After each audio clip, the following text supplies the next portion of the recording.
അതോ ഉന്നതങ്ങളിൽ നിന്ന്, കൂടുതൽ അധികാരം ഉള്ളവരിൽ നിന്ന് എന്തെങ്കിലും നിർദ്ദേശം കിട്ടിയിട്ടായിരിക്കുമോ അദ്ദേഹം ചെയ്തത്? ആ സംശയങ്ങളാണ് ഇപ്പോൾ ഉയരുന്നത്. ആ വഴിക്കാണ് പ്രത്യേക അന്വേഷണ സംഘത്തിന്റെ സഞ്ചാരം തുടരുന്നത്.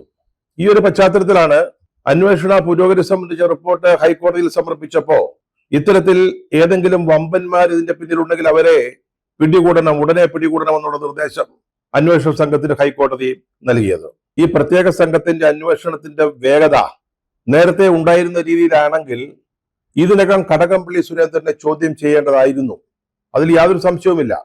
കടകംപള്ളിയും ഉണ്ണികൃഷ്ണൻ പോറ്റിയുമായുള്ള ബന്ധത്തെപ്പറ്റി അത് വളരെ ശക്തമായിരുന്നു എന്നത് സംബന്ധിച്ച് മൊഴികളുണ്ട്.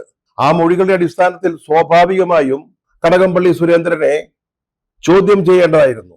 അങ്ങനെ ചോദ്യം ചെയ്താൽ ചിലപ്പോൾ അദ്ദേഹം അറസ്റ്റിലാവുമായിരുന്നു. പക്ഷേ ഇടയ്ക്ക് എവിടെയോ വെച്ച് ഈ അന്വേഷണത്തിന്റെ വേഗത കുറഞ്ഞു, അത് മന്ദഗതിയിലായി. അത് എന്തുകൊണ്ടാണ്? അതാണ് അന്വേഷിക്കേണ്ടത്. അത് ഒരുപക്ഷെ ഈ തദ്ദേശ ഭരണ തെരഞ്ഞെടുപ്പുമായി ബന്ധപ്പെട്ട സർക്കാരിന്റെ സമ്മർദ്ദമായിരിക്കാം.